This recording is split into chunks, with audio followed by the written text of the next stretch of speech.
Good evening, everyone, and welcome to Genomics Lite. This is the first in our Biodiversity and Evolution series, and we are being joined by Marcela to talk about how genomics and genomes are helping us understand biodiversity and evolution. My name's Em, I'm the Education and Welcome Officer for the Wellcome Genome Campus, and Fran's on the call as well to help with any questions that anyone might have. Before I hand over to Marcela this evening, I will quickly run through how today's going to work for anyone who's not joined us before. So firstly, we host all these events to help everyone explore the science of genomics and what it means for all of us in our lives. We invite you to ask questions this evening about anything that Marcela is talking about, but we ask you to do so respectfully. And Fran and myself are here to moderate the space and make sure it's a safe and inclusive space for everybody. If you haven't used Zoom webinar before, you'll spot you can't use your camera or your microphone this evening, but if you need to get in contact with us, you can use the chat box to say hello, to ask any questions you might have, or if Marcela asks a question to you, to type a response. You can also ask Marcela questions in the Q&A box that should be sitting at the bottom of the screen, and we have closed captions available. If you need them, you can click the little CC box and they should pop up. Likewise, if you don't want them, you can get rid of them. We'll also be using a couple of polls in the session, so they should jump up onto your screen and ask you a multiple choice question. If you can't see them, you can use the chat box as well to reply to any questions like that. This is the first in a 4-part series about biodiversity and evolution. So next week, we'll be looking at how genomes are sequenced in the lab. The week after that, we'll be looking at the evolution of malaria, mosquitoes and medicine and how humans have impacted that. And then we'll round off the series looking at careers in biodiversity and evolution. So if you're interested in getting into the field, I recommend coming on to the career session to hear more about how different people got into the field. So in normal times, we'd all be welcoming you to the Wellcome Genome Campus just south of Cambridge, and that's where we'd all be working in normal times, but we're all based at home at the moment. We always like to see quite how far our webinars have got to. So if you can find the chat box and want to let us know where you are in the world, we'll see how far away from campus we've got. I can see we've got someone from Mauritius, so that's definitely a lot further than Cambridge. Someone's asked whether these sessions will be available on recording afterwards, and yes, they'll be on our YouTube channel and webpage tomorrow or early next week. We've also got South Wales and Ohio, so quite an international group. Chicago, welcome to our Americans in the room. So I think Chicago and Mauritius probably sound the furthest away to me. My geography is not great. On the campus then, we've got lots of different research institutes, but our two big ones are the Wellcome Sanger Institute and EBI. Everything everyone does on the campus is to do with genomics and DNA, hence our name. Wellcome Sanger uses both wet lab techniques, so things like pipetting and wet lab cultures. EBI focuses solely on data analysis. We have lots of different types of science that we do on campus all relating to genomics, from human genetics to cancer to cellular genetics to parasites and microbes. And then the two that we'll be sort of touching on today around the tree of life and biodiversity and biodata. So what do we do with all the big data we get out of biology? Before I hand over to Marcela, I wanted to highlight our first student symposium that's happening next Wednesday. So if you're in year 12, year 10, year 11 or year 12 or equivalents in other countries, so if you're 15 to 18, this event is for you. We'll be looking at lots of different careers in genomics. There'll be activities, there'll be keynote speakers, things like that. Registration for that is now live, and I'll stick this link in the chat box below in just a second, and it'll be in the email you'll get tomorrow from Eventbrite, so don't worry about scribbling it down now. And lastly, we've got lots of resources online on our Your Genome website if you want to learn more about genomics in general, or if you're at school or you're a teacher and looking for resources linked to genomics. Again, I'll put all those links in the description in a second. For now, though, I will stop sharing. I will pass over to Marcela to tell us more about her work in biodiversity and evolution. Thank you, Em. Thank you so much. Can you hear me okay? Yep, Great, okay. so I'll just share my screen. Hi, everyone. It's very, very nice to be here with you all and share a little bit what we do on our everyday work life and why we are doing this. Can you see my slides okay? Perfect. Okay, great. So I will tell you a little bit about my work as a senior bioinformatician at the Darwin Tree of Life project at the Wellcome Sanger Institute in the UK, where we are sequencing everything that occurs in Britain and Ireland. And why are we sequencing everything? So just to give you a bit of context about myself, I am from Brazil. I did a degree in biology there, and I did my master's and my PhD at the Federal University of Rio de Janeiro in Brazil too. Then I went and spent 2 years in Germany doing a postdoc. So this fellow that you see here with me, this is in London in the Natural History Museum. So when I was in Berlin, I was still studying a South American species called the sloths. I guess you guys have heard, they are these very cute animals that live hanging from the trees. And this is a giant sloth that is extinct. So we were trying to understand the evolution of sloths. And I really like to sequence all of the biodiversity and work with genomics. And then I got this job as a senior bioinformatician at the Wellcome Sanger Institute, and I have been living in Cambridge since 2019. And just to show you here, for the ones that, I mean, I'm pretty sure you know, but Brazil is here in South America, just to give you a context where I come from. So yeah, so why are we sequencing everything and how is this related to evolution, right? So I guess you know this chap here, Darwin, this Englishman. So in 1859, he published this awesome book called On the Origin of Species, proposing the continual evolution of species. And the first printout of this book sold out in a matter of days. So it was a big deal at the time, and it's still a big deal because he presents the theory of natural selection. And then Darwin basically states and talk about the evolution as a descent with modification, right? So the idea that species change over time, giving rise to new species, and we all share a common ancestor. So this is very, this is in the roof of why we are sequencing everything. The fact that we share a common ancestor ultimately in different levels, like we all descend from a common ancestor, all I mean bacteria, fungi, plants, and animals, and protists, unicellular life, right?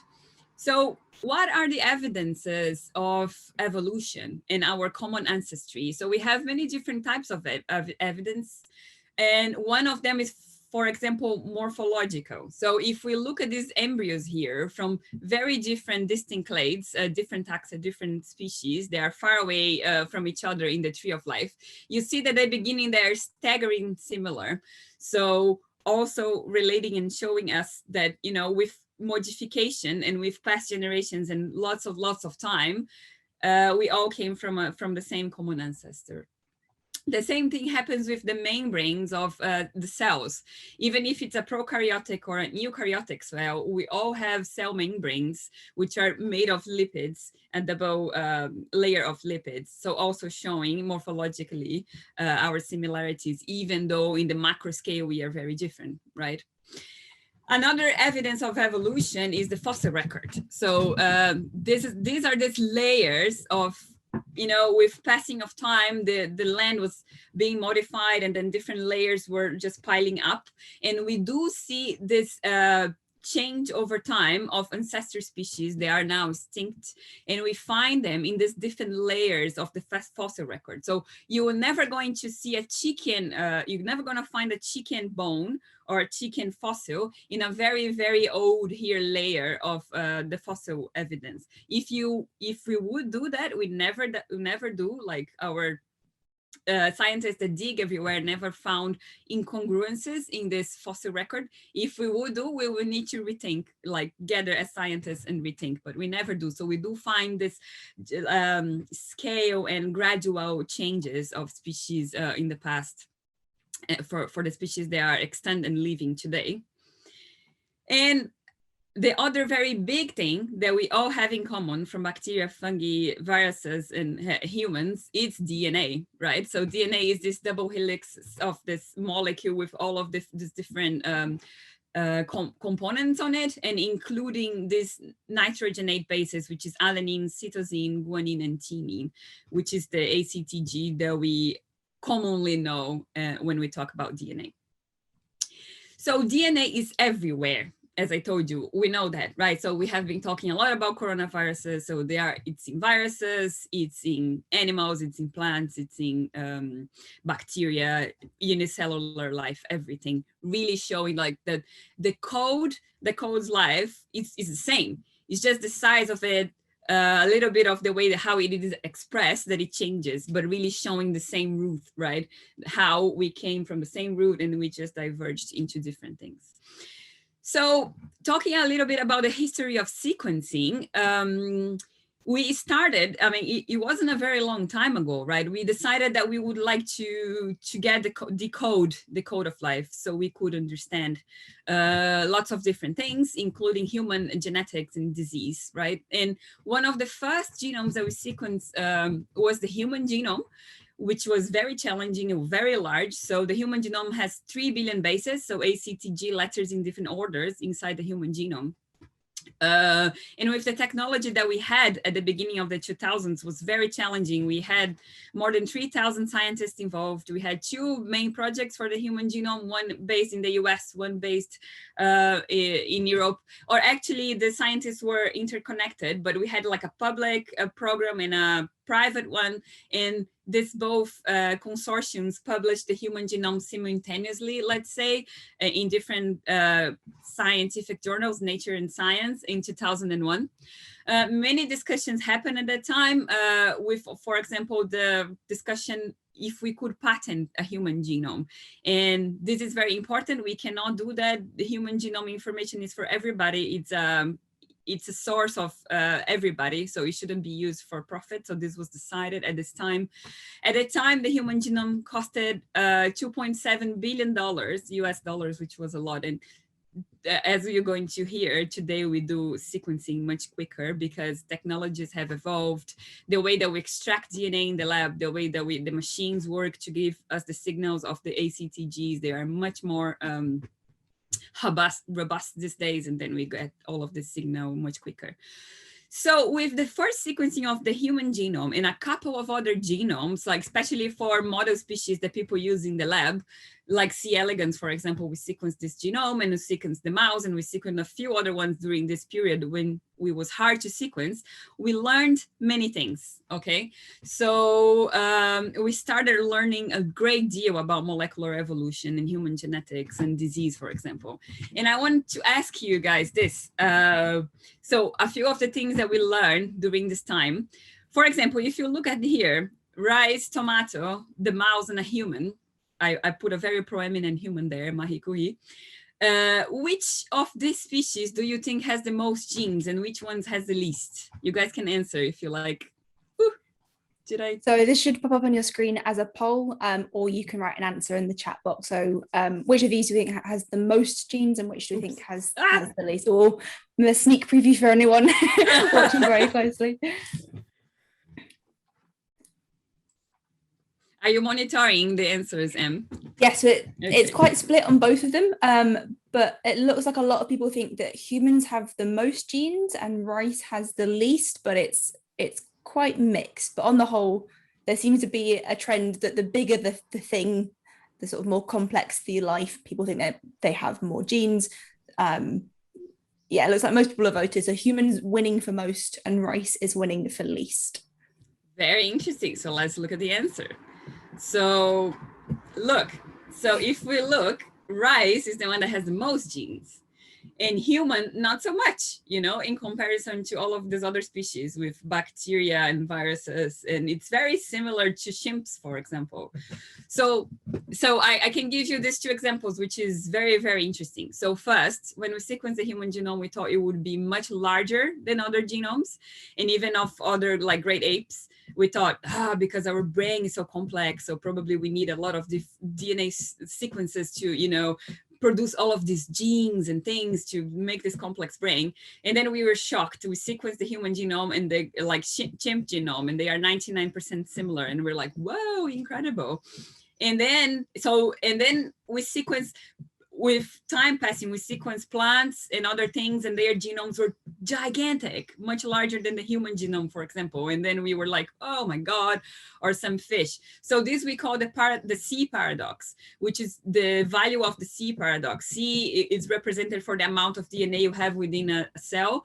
And then basically it doesn't mean that if you are more, and then the term complex is something that we can discuss too, because all of these organisms are pretty complex, right? It's just that we are adapt to different things, right? So fish, like they swim much better than humans and so on and so on.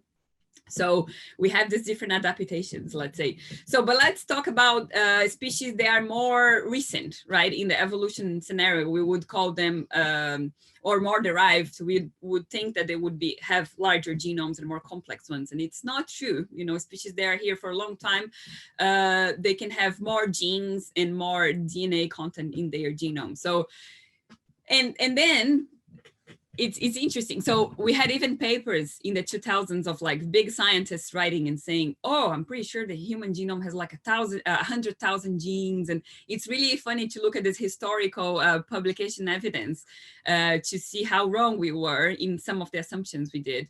And as you can see, I'm talking about human always in the context of comparing to other species, right? Comparing to rice, tomato, comparing to the great apes. And this is a big thing. Nothing in evolution makes sense if nothing in biology makes sense if not in the light of evolution. Evolution implies that we, and the evidence shows that we have a common descent. So everything is related to comparing, right? So including molecular biology or genomics. So basically, this would be a book of DNA, right? So what really differentiate one species from another, you know, in this code of life? So it's related with, if we think it as a book, it's related about how many pages we have, how many sentences are written, and then one very important thing that we learned, since we had the similar number of genes, what happens is that this expression of this different, like the copy with producing cells and then producing tissue of this DNA matters a lot with how organs will be complex or how they will be formed, and then they will form different species. So which portions of we read of the book of life are determinants for the differences between organisms. But you know, all life is coded in DNA. So yeah, so we sequenced the human genome, we sequenced a few other species, and then we saw, oh wait, I mean, no, we do need to make better machines, because only the human genome is not going to cut it. We are not going to be able to understand many parts of this genome if we only sequence that. So we do need to sequence other things to be able to understand what's going on in terms of the evolution of the genomes, in terms of human disease and other disease, and etc. So this is a very funny picture, you know. After like 3 years, many years, we sequenced the human genome, and we're like, interesting. Now you know, what we do with that. So we come in that. So the Darwin Tree of Life project is a massive project, which includes many different institutes, which includes us, the Wellcome Sanger Institute, the Natural History Museum, the Botanic Gardens, and University of Cambridge, and so on and so on. We are together in this project. Our goal is to generate high quality, chromosomally complete reference genome sequences for all named eukaryotic species in Britain and Ireland. So protists, plants, fungi, animals. We are going to annotate, which is basically finding genes, which are the blocks of the form tissue, proteins, and then tissues and organs in organisms. And then we are releasing all of this data publicly, because we do think that's very important. So other research groups can have access to this data and study it with us or independently. So why we are doing this? It's interesting. We have been sequencing a lot, but you know, the world is full of biodiversity, and even though we have sequenced many different species by now, which mainly were microbes, because they have like small circular genomes, is easier to study them too. Lots of taxa, or lots of different groups of life, are still lacking evidence of genomic sequencing. So that's why we are working on this. So why? So then, in the context that I gave you, once we have many, many different genomes from many different species, we can find conserved blocks across the tree of life. So just basically trying to align all of these ACTGs from different species to find conserved blocks so we can understand what comes from this roof, this common ancestor, and it never changes, what changes, what is different from one taxa into another taxa. And then how do we apply these things? For example, how species are going to cope with the different scenarios of climate change. So as Darwin said, you know, species is the survival of the fittest, isn't it? So species that survive different scenarios, they will have more offspring, which ultimately can build up a new species. We do want to see, with this changing environment, with the DNA that our species have now and the way that they live, how are they coping with that? If they have very big possibilities of going extinct or not. We also like to yield good reference genomes for conservation biologists. Why is that? Basically, if you have, for example, a very small community of chimps, the DNA of that community won't have a lot of differences, variation that happens within a species. We need variation so we can be more suitable to deal with challenges in the environment. So basically, when you have a species is threatened, we do sequence their genomes to understand if they are very homogeneous, which would be bad, or if the community is very heterogeneous in a way, and then they would have a better chance of surviving. In the process of doing that, so we are also yielding several new methods in genomics. I can show you a little bit what I do. I will show you a computer screen, and we just basically program algorithms to deal with all of these ACTGs, right? So imagine that you have 3 billion bases and you just need to put them in the correct order. So it's a lot of coding that goes on there. And with a big project such as this, we are able to have scientists working on improving the methods, as we have been doing so far since the sequencing of the human genome. So just on your last slide, someone's asked, can you tell us how genetic diversity is related to biodiversity? Yeah, so biodiversity,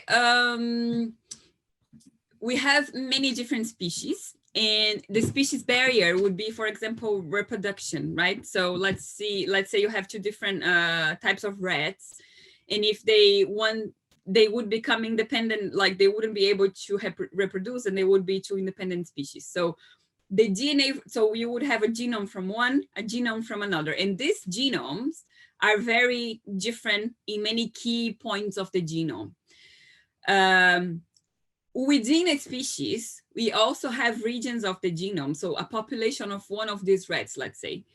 We also have some variation, which is actually it's the basis of natural selection. Natural selection works on this different variation. So this variation that we can have in some different nucleotides doesn't harm us. You know, it's natural variation. So for example, color of the skin would be guided by different SNPs. So this would be diversity within a species population. And the difference in genomics in the biodiversity would be a larger scale. So in our project, we are sequencing around 60,000 species. So one individual for each species, and we would be working with the genetic diversity in this larger scale, which is the diversity of different species. Does that help? I hope. Yeah, I think so. I like to think that genetic diversity for biodiversity is looking at what things are now and how different they are, and evolution is more like looking back in time or forward in time and how it changes. So yeah, I think that makes sense. Yeah, okay.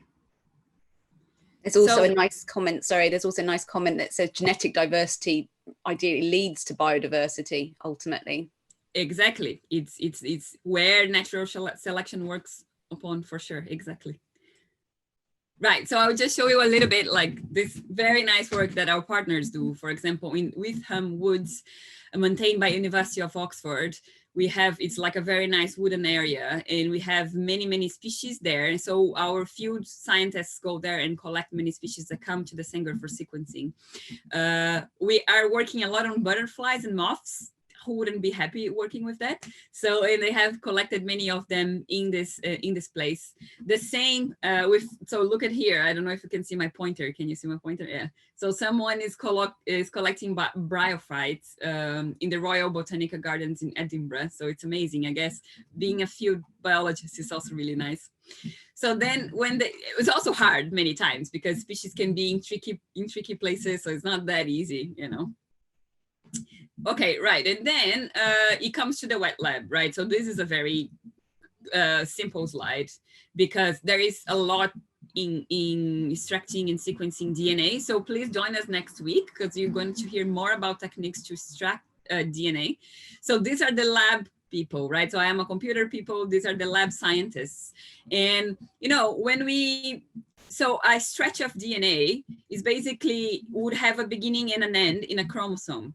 So humans have 46 chromosomes. So when we sequence the human genome, we are going to have 46 pieces of DNA, right? So they are long, they have different sizes, the chromosomes with the ACTG bases. So one of the big things that they do in the lab is trying to get integrity of the DNA. Because imagine you have a tissue, then you need to separate a cell, then you need to shake the cell to get DNA from within the nucleus of a cell, right? If it's a eukaryote. And it's tricky to get that process without breaking the DNA. So, and then if you break the DNA, it goes to the sequencing machine, and then we have very small fragments sometimes. So one thing that the scientists in the lab really try to do is to try to get as long DNA as possible extracted so we can sequence, and it can make my job easier when I need to put them together. So yeah, so they are brilliant, they work hard. And then it goes to the sequencing. So here is just to show you one of the platforms we use. It's called a PacBio sequencing machine, which has a very like small nanopores in a base. And one molecule of DNA at a time is put into that tube. And then we put all of the enzymes and things that are in the real cell to replicate DNA polymerase, and all of the ACTG bases to be linked to this strand of DNA. And then it produces a signal that is captured by the computer, and then I work with this that comes out of the sequencing machine straight away to the computer. So we call it so it goes from a lab wet sample to an in silico information to a digital kind of information. So this is basically what I do and my colleagues in my group, which is the assembly team. We just work with puzzles, with DNA puzzles the whole day, sitting in a computer. So here is just, so we have been working from home for a year and a half, and this is me. This is not my office, but my office is my room now. And you can see the screen behind me, so where I was just working every day. Just on the wet lab side of things, someone's asked, can you use cell fractionation to collect DNA? I don't know if you know the answer to this, or this will be more of a next week question. Cell fractionation? Yes. I don't know, probably. I do think that they, you know, these days there is even single cell sequencing, because usually we smush lots of cells to get lots of nucleo and lots of DNA, but there are people sequencing one single cell. We are not doing this in the project, but yeah, I think it's a better question for next week. Awesome, thanks. Yeah, so just to show you here. So here I am in a computer, right? You see my computer there. But basically I am accessing through a computer at the Sanger Institute. So, you know, when you connect to your Gmail, if you have Gmail or your email in a cloud, you can connect to your Gmail box, which has all of your information from any computer you have, from your phone or from a computer, right? So it means your email is in a cloud server. So it's not in your physical computer. This is the same thing that happens with me. So I have a Mac computer, but I go through a tunnel and then I access we call it a farm at the Sanger. So it's lots of different computer nodes, computer clusters together. And then this gives us power, right? So we distribute jobs to this different cluster, and then it does the job, and then it produces outputs and brings me back to my screen on my computer. So this is a real picture of the Sanger with all of the computer there. So I can show you, can you see my command line now? Yeah. Yeah, so I can show you very quickly what I do every day. So basically I am in the head node of a TOL, which is Tree of Life computer. okay, inside a specific folder. A folder is called new, and then I will just show you some DNA. So this is mitochondrial sequence, for example. Yay, see, so lots of bases. So basically, to be a bioinformatician, you gotta know how to parse lots of TXT files, or like written files like this, because we count number of sequences just by parsing this kind of files. But we can talk about this more in another opportunity if you like to hear more about bioinformatics. So just to show you, yeah, DNA, which is exciting, I guess. It's nice to see. So yeah, so what is genome assembly? Genome assembly, basically, let's pretend that this picture is the information of a genome, right? So, and this is, I like this picture because genomes are actually like this. All of this blue is what we call repeats, the repeats of the DNA. So the repetitive regions are very difficult to place.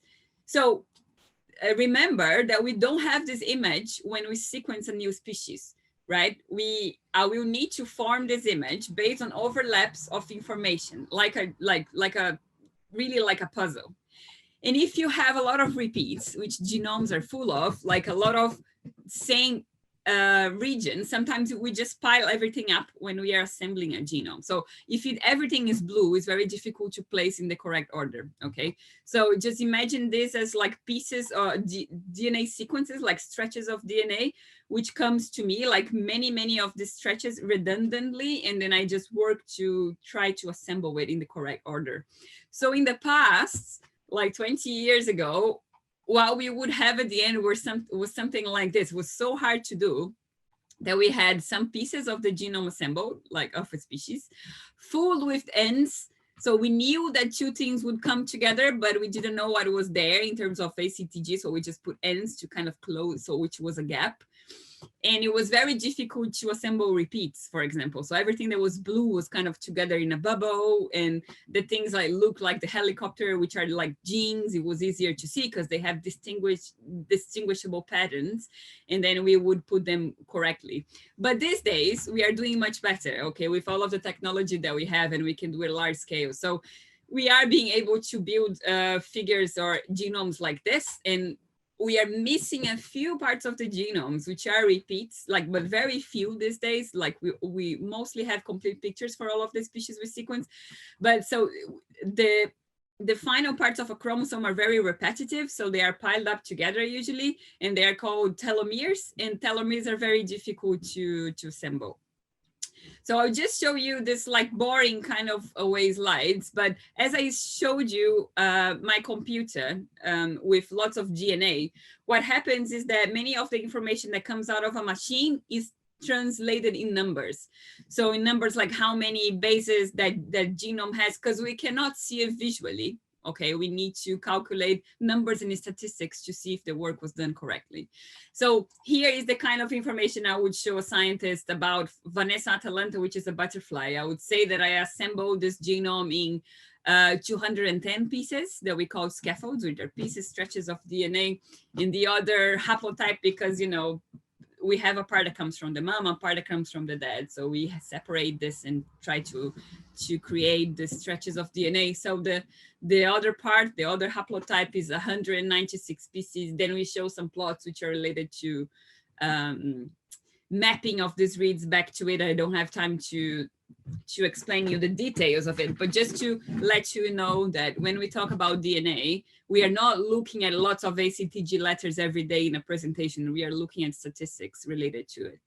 And here is just to show you a nice picture of all of the Lepidoptera we have sequenced. So we have many more actually, and here is also some other statistics, but we have many different butterflies and moths. They assemble great, which means we have a very nice picture of their genomes, and it's been really nice to study chromosome evolution with this. Someone's asked if you can explain a little more about how genomes are refined and how you work out those missing bits that maybe you don't have to start with. Yeah, right. So let me see if I have a nice slide on this. Maybe I do. Give me 1 second. You are seeing my screen, I know, but it's not a problem. Right. Yeah.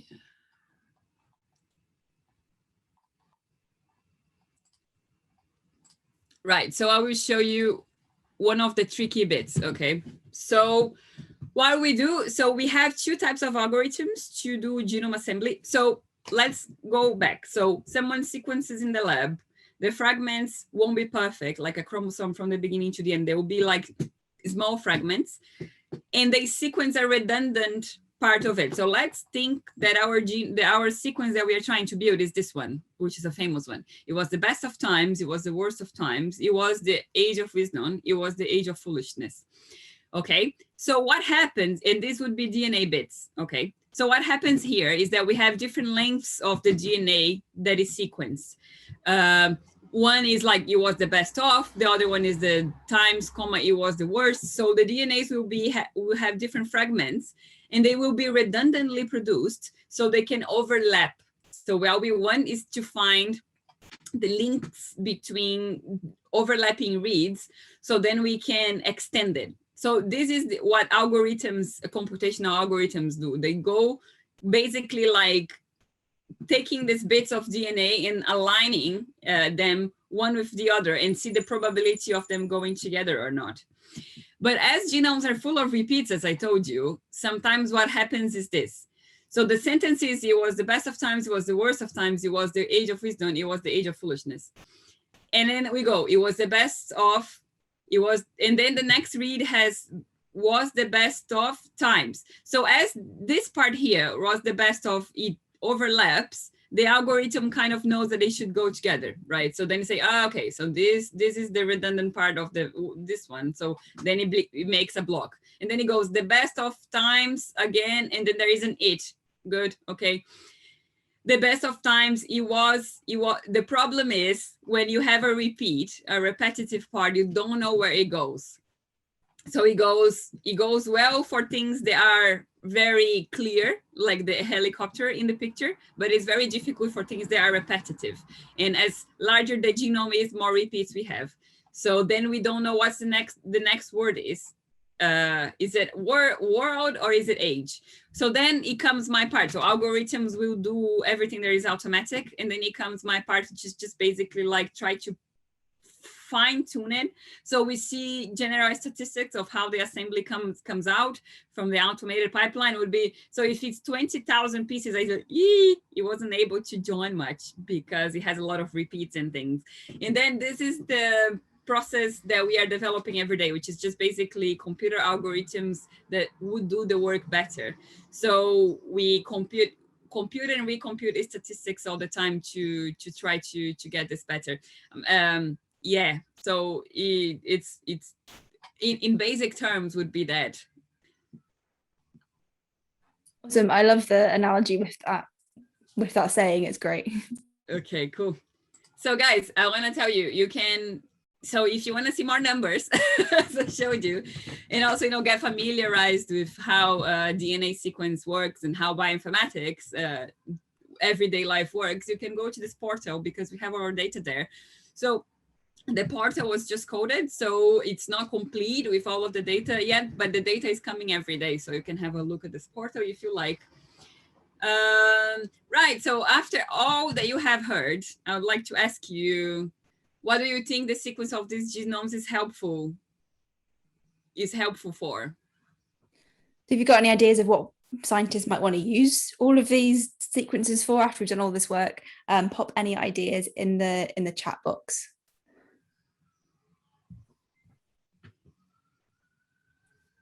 So someone said vaccines. Right, exactly, because we see, because the coronavirus is a very big example of evolution, right? How variation happens, and then this variation can give species of resistance, so survival of the fittest, which in the case of the coronavirus is really bad, and we want to stop it. But it's evolution in action for our eye, for us to see. Yeah, there's been ideas sort of generally about understanding evolutions, making evolutionary trees. There was a nice one about ancestry testing in people, yeah. Identifying different species. What else was there? There was one about working out what previous animals might have been like, but also maybe predicting future evolution, diseases. An interesting one about seeing if other animals are similar to humans for using them for sort of medical testing, tailored medicines. Yeah, some really, lots of different answers, but mainly sort of around medicine, disease, predicting evolution, and just understanding evolution better. Yeah, so also remember that we can use it so people do for dog breeding. If you're a dog lover, they sequence different dog breedings and understand the genetic patterns that form the different characteristics of different dogs. And, always remember also DNA sequencing is word for protection nature, because we do want to conserve and save species from extinction. And then we can help control them, try to have to get the populations more diverse if we know who to copulate with whom to make a larger population. So it's important for that too. So as we all descend from a common ancestor, a lot in biology is done by comparison, including DNA analysis. So the Darwin Tree of Life project is generating this DNA data and working on it to compare the patterns of different species and understanding and protecting our biodiversity on the time of the Anthropocene. So Anthropocene basically means humans have a very, very big impact on the planet. So that's why we call it the age of the Anthropocene, because humans are changing the planet drastically, and we should do it for the better and not for the worst. So we do want to study biodiversity to conserve it, and also to understand human patterns too, so we can understand even more and better human disease and etc. So yes, so I show you a picture of lots of people involved in this project. There is many missing here, but thanks a lot for listening. Obrigada, as we say in Portuguese. So my email is not here, but Em has my contact. Em, you can give to people if they would like to talk to me more and everything. So thank you guys for being here. Awesome. We've had loads of really good questions coming in. So if anyone's got any questions, pop them in the Q&A box. That just makes it easier for me to find, and we'll pick out some to ask. So someone's asked a very sort of practical question. Are the repeats that you were talking about the same as what they call short tandem repeats in forensics? Yes, they can be. They are that. And they are other things too. So it's very incredible that we have these DNA viruses. So viruses are always trying to attack the genome and jump everywhere. And we do have jumping DNA, which is called transposons. So this is another type of repeat that we have. So lots of old viruses that inserted in the genome many times, and they have this power of copy and paste. They jump around the genome. So there's another second type of repeats. And the other type of repeats that we refer to is just like a repetitive portion. It can be a gene portion, but it's just repeated twice. So that's always a problem for our algorithms, because it's going to try to clash these things together, and it is supposed to be present in different portions of the genome. So that we call segmental duplications. Great. Someone asked, can PCR and electrophoresis be used to help sequence genomes? Yes. So yes, so it was very common in the past, especially. So we would have a template, and a PCR is just basically put that template together with a DNA or a transcript in a pot, and then and also the polymerase and everything, and you're going to replicate and copy that, and you can copy that many times. These days, we use much more shotgun sequencing for genome sequencing than a PCR method. But PCRs are especially important for studying forensics and studying human disease. If you just want to sequence a very specific portion of a genome, a locus we call it in a genome, and then you just replicate because you have a template, and then you copy that over and over in sequencing it. I guess you're just fortunate that these days there's so many different techniques that you can just pick the best one for the thing that you're doing. So exactly. We've got loads more options than maybe when we started this sort of stuff. Sort of linking to different technologies, someone's asked, how quickly can you now sequence a new species from scratch? It's very incredible. It's like, so without talking about collecting the specimen and doing the lab work bioinformatically, if it's a butterfly, it's a day, like a few hours. Which is amazing compared to how long the sort of first human genome took. Yes. It's amazing how much quicker, which is why big ambitious projects like Darwin Tree of Life can exist now, when 20 years ago, it would have taken far too long to do one species, let alone all of the species in the UK. Someone has asked, with you being Brazilian, do you think that the Tree of Life or sort of genome sequencing in general has given enough importance to sequencing rainforest species? Yeah, so that's an amazing question. So the Darwin Tree of Life is what we call a local sequencing project, right? Which is like geographically sequencing a specific part of the planet. We are part of another project called Earth Biogenome Project, which wants to coordinate all of the projects around the world to sequence all biodiversity on Earth. And in this project, the Earth Biogenome Project, I am in the committee, I'm the chair of the Diversity, Inclusion and Equity and Justice Committee, which basically means we also want to train scientists in developing countries to be able to do that.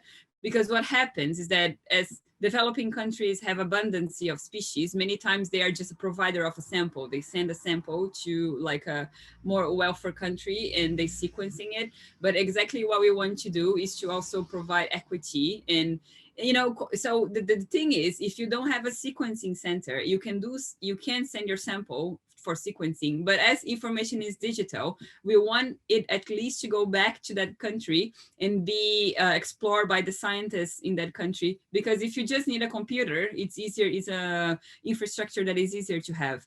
So I think the question of if we are giving enough importance is complicated because involves politics, involves how much money each country has. But I do think it's key that we sequence that as soon as possible, and we have these projects to sequence that. We also sometimes, I think, we don't protect what we don't know, and there is so much that to be known in the rainforests that it's imperative that we do that.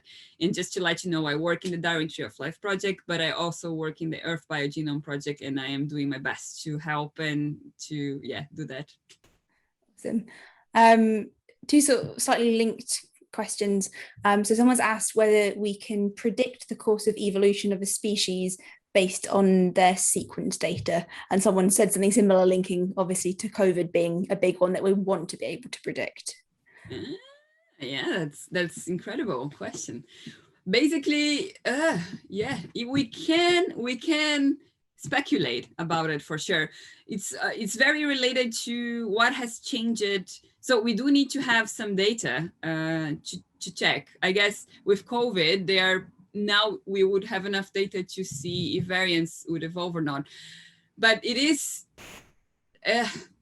always a time bomb, right? It's a complex process which depends on many different interactions. So we can speculate about it, but not be completely sure. But one thing, domestication is a little bit about that we can go towards specific traits that we would like to have. But to do that, we need knowledge of what specific genes in different species will do. So it's all related also to how much information you had on the past. So that's why the Drosophila was a very good organism to try and to understand genes, because it has 4 chromosomes, and each region of the chromosomes have, if you have mutations, would give you a different phenotype, like a white eye or like one less wing and things like this. So we were mutating Drosophila species DNA to predict that. So there is some level of degree that we can predict, but it depends on many factors. So it's very difficult to be precise on these predictions. And I guess you can make sort of large-scale predictions. You were saying earlier, obviously, the more diverse a population, the better chances it has of surviving. So maybe it's sort of a large scale. If a species looks like it might be under threat, you can at least see how diverse that population is. Yeah. Awesome. There's been so many good questions. I'm trying to pick out the best of them. Someone's asked, what advice would you give anyone wishing to get into bioinformatics?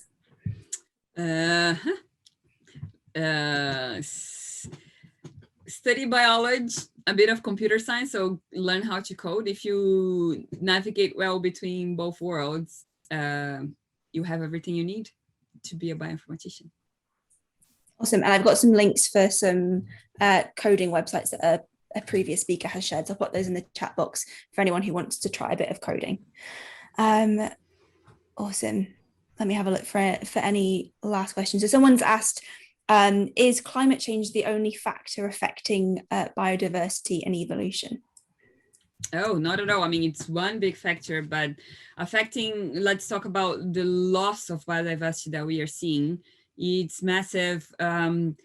Landscape use and the loss of wild landscape and places is a big problem for the loss of biodiversity.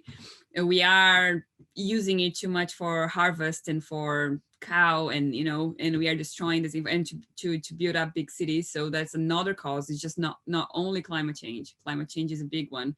The use of pesticides changing a lot. The environment is also causing loss of biodiversity. Hunting, unfortunately, people hunt, and sometimes they, predatory fishing is also another one.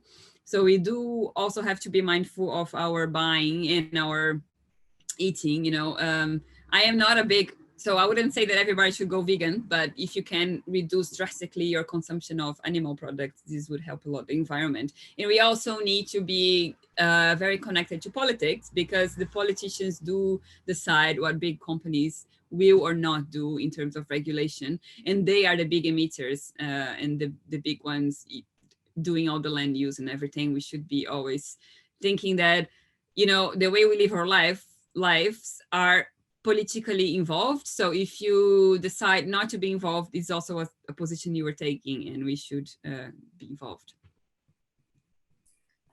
Someone's asked, can you stop animals going extinct? So I'm guessing that's linking to your work in the Darwin Tree of Life.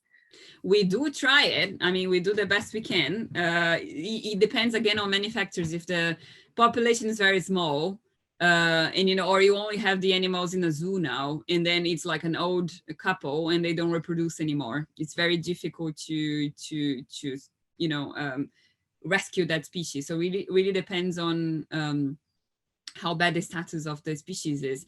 So that's why we also need to respect the land of species. So very big megafauna is very difficult because humans don't deal well with animals that are large. So we just end up hunting them, and so we should try to, so the best way to keep a healthy population is just before, managing all the areas where the species are. And there are people trying to bring species back from extinction. So in the US, there is a big institute doing that, and that would be exciting. But yeah, they are studying DNA, trying to put the genome into another cell and see what happens.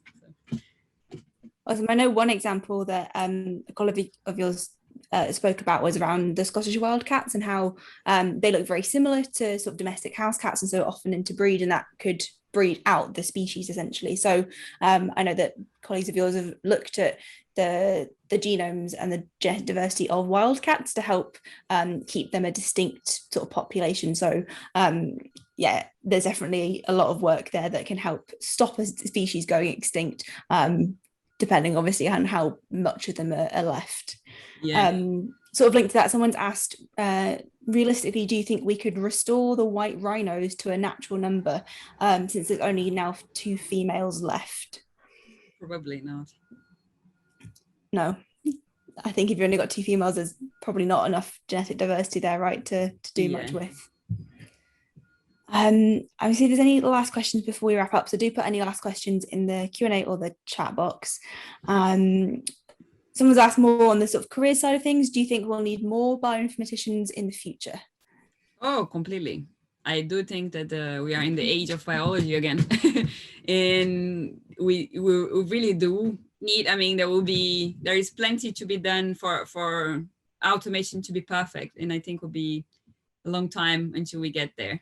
So we still need a lot of human power to do the work. So come on. I think we've seen in the last year how much you can do computer-based jobs from anywhere. So I think that'll also increase who can get involved in this type of work. Exactly. Someone's asked, could AI be useful in the field, or is it already? Oh yeah, we are starting to look at it. Some people are, so AI, so it's basically machine learning, right? So what happens with artificial intelligence, again, is that it needs to have a pattern or lots of data that it learns from, and it says, this is a gene, this is a repeat, this is a mistake. So which means you have to have a lot of correct things to teach this AI with.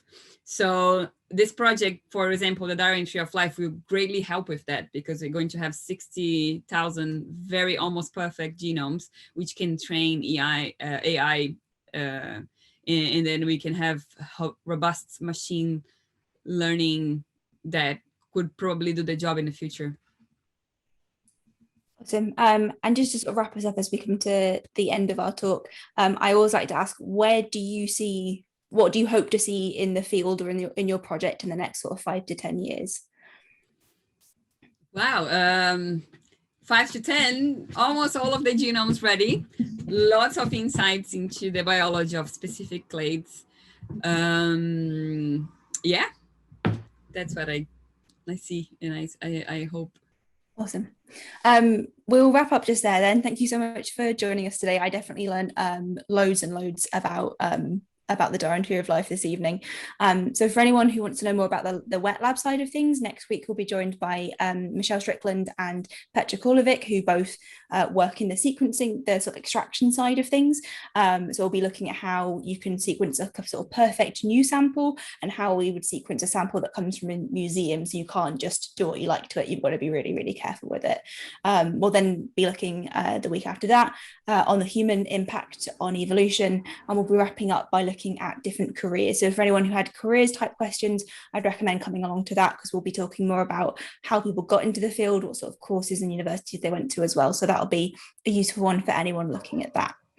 Awesome. To wrap up then, I'll pop some links in the chat box that you'll get in your Eventbrite email as well. But thank you very much everyone for coming, and hopefully we'll see you next week as well. Thank you guys. See you. Bye.